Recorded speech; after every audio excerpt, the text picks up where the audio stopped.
Welcome to One Poem Only. I'm Maggie Devers. On Sundays, we do things a little differently. Instead of just one poem, today I'll read all the poems from the past week. A quiet recap, a second listen, or maybe a first chance to catch what you missed. And at the end, I'll share one new poem to carry us into the week ahead. So settle in, and let's revisit this week in verse. And then, something fresh to close. Unfinished Men by Miss Greenwood. I can no longer burn for two, and certainly not for three. It's that truth which might shake your comfort zone, but in the end, it sets me free. Seeing potential without any action leads to some sad and mad dissatisfaction. I've seen potential, yes, but without any action, it becomes a ghost. A haunting echo of an almost love, you know, that kind of love that hurts the most.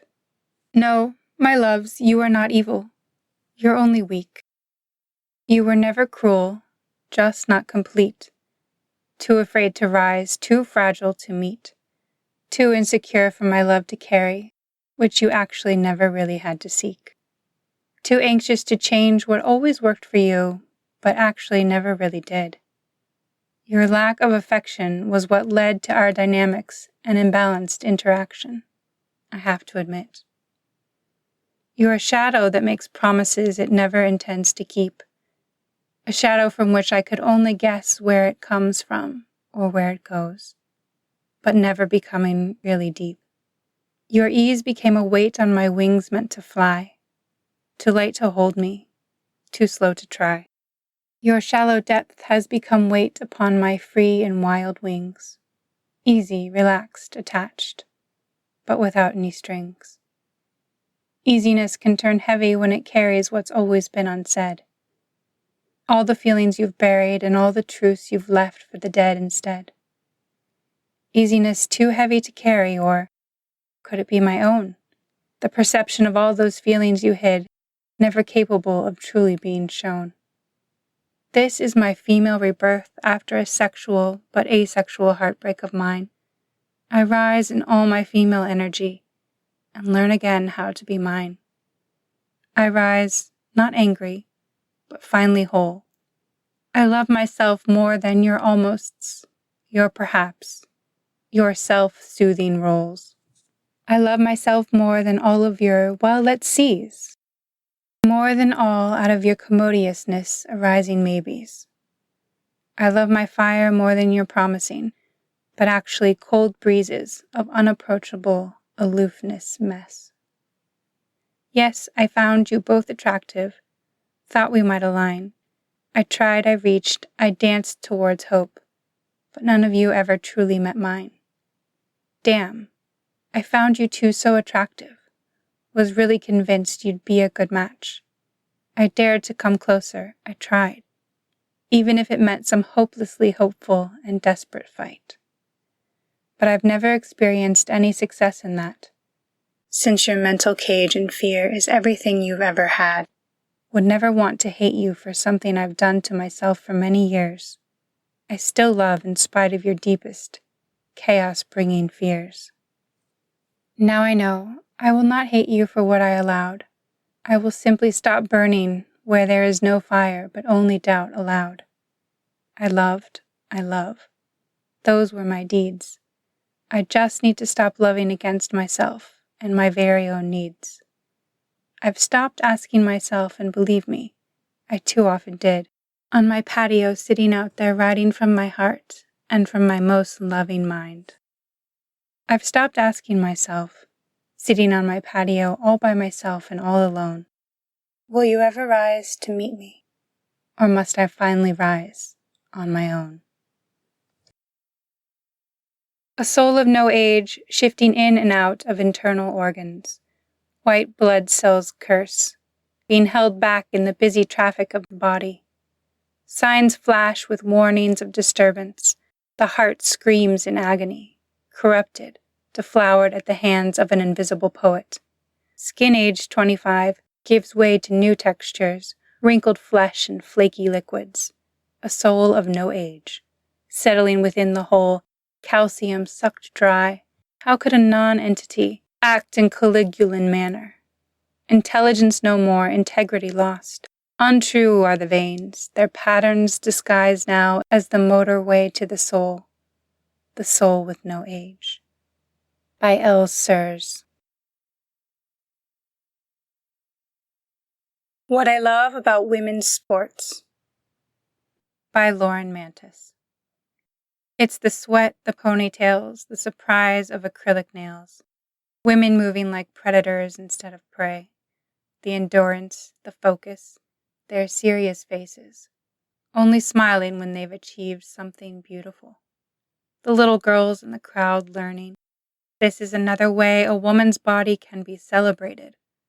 Watching a goal lift a sea of people to their feet. Perpetual motion, kinetic energy, like growth, like hope, like possibility. The knowledge that failure just means, next week, there is a chance of redemption. Always another opportunity for a win, always loud and lifted by the cheers of the faithful. Wild Acolyte by Jenny Beldame. If my body is a temple, I am its priest. I will offer it the strongest grains. My grandfathers did not farm the land for me to starve. I will pluck the ripest, juiciest fruits and serve them in golden bowls to this body. My mothers did not give me a full belly for me to remain barren. For this temple, I will sacrifice the fattest calves. My uncles did not drive the steers for my bones to require a scaffold. I shall wash this temple in abundant flora from verdant forests. My aunts did not teach the medicines for me to fall ill. This temple will glisten with fragrant oils from the lushest groves. My fathers did not fell the trees for me to not feel home. I shall adorn this temple in the finest flax and silks. My grandmothers did not weave their fingers numb, creating wonderful garments for my skin to chap in the wilderness. I shall glorify this temple, for this body is a testament of perseverance and triumph, the love and glory of time eternal. When two riders fall in love, they amuse each other, weaving words. And when at war with each other, they use equal amounts of flowery words as swords. By Nita S.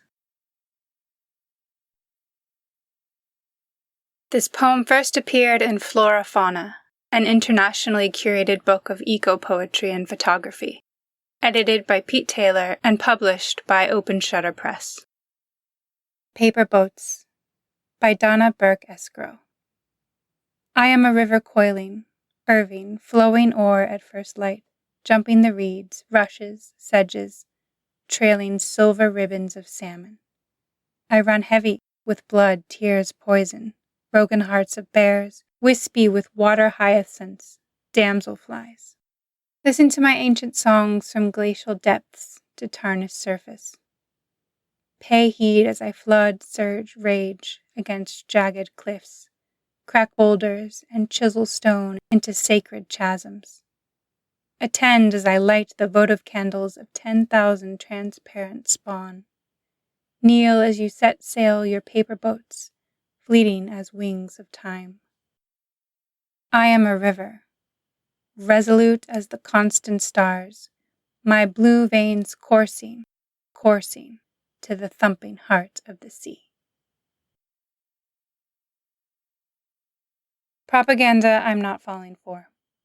Laws make us safe, war is necessary. Our worth is determined by our usefulness. Children must be taught right and wrong. Productivity creates happiness. Sugar is bad. Babies are dumb. Intelligence can be measured. Empathy makes you weak. No pain, no gain. The world is a cruel place. I don't deserve to be happy. There's more suffering than good, and art won't save us. By Maggie Devers. Thank you for listening, poetry lover. Come back tomorrow. The curtain rises again.